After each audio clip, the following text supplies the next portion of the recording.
નમસ્કાર મિત્રો, નવા વિડીયોમાં તમારું સ્વાગત છે।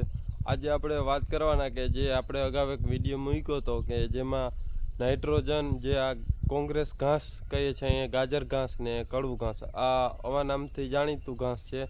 તો એનાથી નાઇટ્રોજન કઈ રીતના બનાવવાનો એ વિડીયો મૂક્યો હતો। તો જે નાઇટ્રોજન લિક્વિડમાં તૈયાર થાય જે બને છે અને નાઇટ્રોજન જેવું જ કામ કરે પાક માટે, તો એને કઈ રીતના ઉપયોગ કરવાનો અને બને પછી કેવો હોય, તો આગળ વિડીયોમાં જોઉં કે કઈ રીતના ઉપયોગ કરવાનો અને કેવો હોય પ્રવાસીમાં છે, એટલે આગળ વિડીયોમાં બન્યા રહીએ। મિત્રો વિડીયોને આખો જોજો તો જ ખ્યાલ આવશે અને સમજાશે। તો મિત્રો આ છે જે આપણે ગાજર ઘાસ કહીએ છીએ અને કોંગ્રેસ ઘાસ ને એવા 3-4 નામથી પ્રખ્યાત છે। આ ઘાસ ઘણી જગ્યાએ બહુ થાય છે, ખાલી જગ્યા હોય પ્લોટિંગ ને એમાં ઘાસ બહુ થાય। તો એનો આપણે નાઇટ્રોજન બનાવ્યો હતો, ઘણા બનાવે છે, આપણે ટ્રાય કરી હતી। તો આ એ રીતના પડ થવું જોઈએ, જે આ પડ છે, અને આની અંદર 20 કિલો નાખ્યું હતું એ આગળ વિડીયોમાં તમે જોજો, આ વિડીયો પૂરો થાય એટલે। હવે આમાં સંપૂર્ણ સાવ ઓગળી ગયું છે, જોઈ શકો। આ થોડું થોડું જે હોય એનો જ ભાગ રહ્યો તળિયામાં, બાકી બધું ઓગળી ગયું, આ નાઇટ્રોજન બની ગયું। અને આપણે જ્યારે વેન્ચુરીથી આપીએ એટલે નાઇટ્રોજન જે યુરિયા હોય એવું જ આ કામ કરે છે નાઇટ્રોજન। તો આ જે ગાય આધારિત ખેતી કરીએ તો એમાં જે કેમિકલ ના નાખતા હોઈએ તો આ નાઇટ્રોજનનો ઉપયોગ કરી શકાય। જોઈ શકો સાવ પાણીની અંદર ઓગળી ગયું, ડીકમ્પોઝરની અંદર।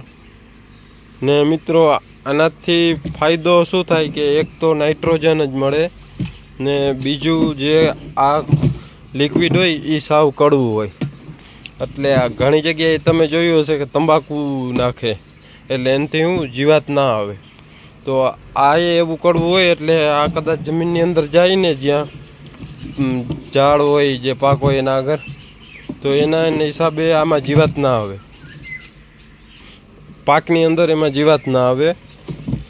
તો આના એમાં નામી રિઝલ્ટ આવે છે જોરદાર, કે જે ઝીણી જીવાત મશીન આવતી હોય તો આ નાઇટ્રોજનનું કામ કરે ને એની સાથે સાથે જે જીવાત આવે એને ના આવવા દે કડવાશને હિસાબે।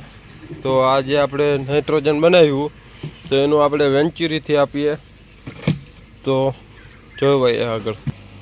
તો મિત્રો જે આપણે આ વેન્ચુરી છે એને આની અંદર આપણે ગાળીને નાખશું, જેથી કરી અને જે આ કોઈ કચરા હોય તો એ વેન્ચુરીની અંદર ના જાય, નકર જે આપણી ટપકની નળી હોય એની જે નોઝલ હોય એમાં કચરા વહી જાય એટલે નુકસાન આવે, ટપકિયા ઓછા પડે।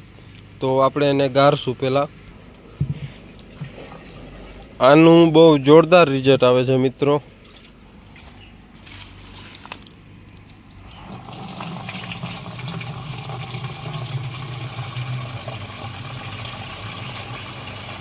આ રીતના ગાળી લેવાનું, જો કપડાથી ગાળો તો વધારે સારું, અને આવી કોઈ ગળણી હોય તો એનાથી ગાળો તો એ હાલે।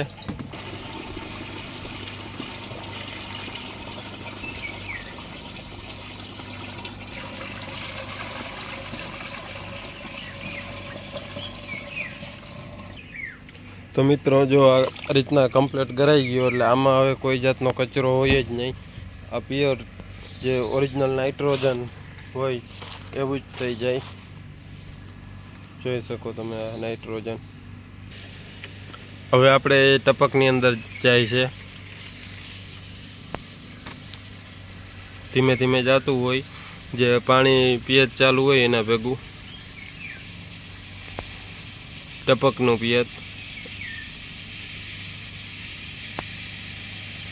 જોઈ શકો। ને મિત્રો જેમ બને એમ આ રીતના જો નાઇટ્રોજન બનાવીએ તો બહુ સારું। જે આપણે યુરિયા લઈએ છીએ એ નાઇટ્રોજન જ હોય, એ આપણે છંટકાવ કરીએ એટલે અડધું જમીનને લાગે અડધું ઉડી જાય, અને જમીનને લાગે એ જમીનને નુકસાન બહુ કરે યુરિયાનું જમીન નુકસાન કરે એનું કારણ છે કે જે જમીન હોય એને સાવ કડક બનાવી દઈએ, જાણે બંજર જમીન હોય ને એવી।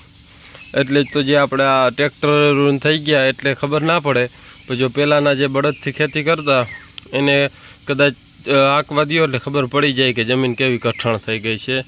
તો જેમ બને એમ આ રીતના ઉપયોગ કરો તો સારું। તો આ હતી નાઇટ્રોજન આપવાની માહિતી. ને મિત્રો આ 1 એકર દીઠ 200 લીટર લિક્વિડ હોય એટલું નાખી દેવાનું. જે આ લિક્વિડ છે નાઇટ્રોજનનું, જે ગાજર ઘાસ કોંગ્રેસ ઘાસને 2-3 નામથી જાણીતું છે એનું આ લિક્વિડ બને. તો મિત્રો આ તો નાઇટ્રોજનનો વિડીયો કે જે નાઇટ્રોજન આપણે પાકને આપીએ તો આપણે યુરિયાની બાચકી નાખી દઈએ, પણ યુરિયાથી ઘણું નુકસાન થાય. તો જેમ બને એમ યુરિયા ઓછું થાય ને DAP ખાતર ને જે બધું આ ઓર્ગેનિક જ કરીએ તો સારું પરિણામ મળે છે અને આપણે સારું ખાવાનું મળે. તો આ હેતુથી વિડીયો બનાવ્યો હતો. અને જો વિડીયો તમને ગમ્યો હોય તો વિડીયોને લાઇક કરજો, ચેનલમાં ન હો તો ચેનલને સબસ્ક્રાઈબ કરજો. અને આ જ માહિતી કોઈ બીજા ખેડૂતને પહોંચી શકે તો એના માટે શેર કરી દેજો, કે જેથી કોઈ બનાવે ને કેમિકલવાળું ઓછું આપે પાકને. તો જેમ બને એમ વિડીયોને શેર કરજો. સાથે ધન્યવાદ. જય ગૌ માતા.